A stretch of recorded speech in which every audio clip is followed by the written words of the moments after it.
ধুলাবালিতে পড়ে থাকা চাল একটা একটা করে তুলে নিয়ে স্টিলের বাটিতে রাখছেন জুবেদা বানু। মিরপুরের কালশি বস্তিতে থাকেন ৯০ ছুঁই ছুঁই এই বৃদ্ধা। কিন্তু সর্বনাশা আগুনে পুড়ে ছাই হয়ে গেছে জীবনের একেবারে শেষ প্রান্তের সেই ঠিকানা। সব হারিয়ে সম্বল বলতে ছিল ২.৫ কেজি চাল আর পরনের কাপড়টা। সে চালের একাংশ ধুলোবালিতে পড়ে যাওয়ায় পরম যত্নে খুঁটিয়ে খুঁটিয়ে তুলে নিচ্ছেন তা।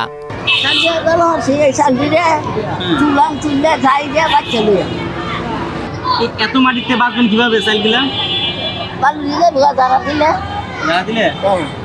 করোনা বা যে কোনো ভাইরাসের এগেইনস্টে ফাইট মানি ব্যাকট্রলের লেফট রাইট। বস্তির ঘরটা আগুনে পুড়ে যাওয়ায় ফ্লাইওভারের নিচে কাটিয়েছেন সোমবার রাতটা।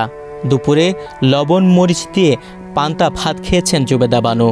আগুনের হাত থেকে কোনো রকমে জীবন নিয়ে সরে আসতে পেরেছিলেন এই বৃদ্ধা। গায়ের কাপড়টি ছাড়া সঙ্গে আনতে পেরেছেন ২.৫ কেজি চালের পোটলাটা। এই আগুন আমার কর্তা লুস্কান হয়েছে। আমার 3 ভাইরে চাউলও নিল গা, আগুন লাগছে উলির মাঝে বেটাই নেই নিচে গা চূড়ারা, আর কাপড় চোর ফুরি আছে গা বেটা আমার। এই একটা কাপড় চুইতে আছে। কাপড় চাপড় নাই আপনার? না কাপড় আরেকটাও নাই? না, এই কাপড়টা। বয়সের ভারে ঠিকমতো কথাও বলতে পারছেন না। কোটি কোটি মানুষ যখন ঈদ উদযাপনে ব্যস্ত, তখন জুবেদা বানুর সব চেষ্টা ধুলোয় মিশে থাকা কয়েকটা চাল তুলে নেওয়া। বাজার কিবা চলাম, চলবার তো পথেই নাই। 1 টাকা হয়েছে, 2 টাকার মধ্যে 1 টাকা হয়েছে, বুঝেছে। ও তো এই গোসল করি 2 দিন 1 দিনে করি। আর আমরা কি জানি আগুন লাগবো আর ফিরে যাইব গা। ফিরে তো আগ ডাকতে আগ গয়ে আনলাম বলে আনিয়েছি, উঠেছিলাম বলে বিজা কাপড় দিয়েছি, কাপড় কুয়াইছে, এইটা উঠেছে।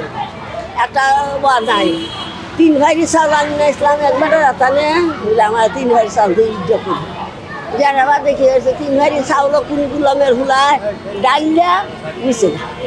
আগুন যেদিন লাগছে এই দিন তো ভাত পানি কিস্তাই খাইতাম করতো। আগুন লাগছে হেমেদে এই তো ফুটে যেত, হেতে ফুটে যেতেছে গা।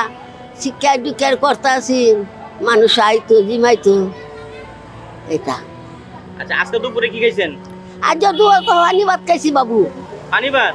ও জল ভাত খাইছি। কেউ কিছু দেওয়া যায় নাই? হ্যাঁ, কেউ কিছু দেয় নাই? কেরা দিত বাবু, ভোগলের নাই দিব খেলা। এই বয়সে এসে মেয়ের সঙ্গে থাকেন জুবেদা বানু। আগুনের লেলিহান শিখায় নিমিষে ছাই হয়ে গেছে এই বস্তিতে 6 বছর ধরে সাজানো ঘরটা। এখন কালশি ফ্লাইওভারের নিচেই তাদের ঠিকানা। এটার ভিতর থাকেন? এইটার ভিতরে তাই। হ্যাঁ, এইটার ভিতরে তাই। এবার থাকেন? এই কাগজ বিছায় তাহি বাতান। হ্যাঁ, কাগজ বিছাইয়া খেয়েছেন আজকে দুপুরে? আজ দুয়ার দিলাম পানি ভাত খাইছি। অন্য কিছু ছিল না? না, গরম ভাত রাঁধছি না, পানি ভাত খাইছি। তুহিন ভুইয়া, বাংলাদেশ প্রতিদিন।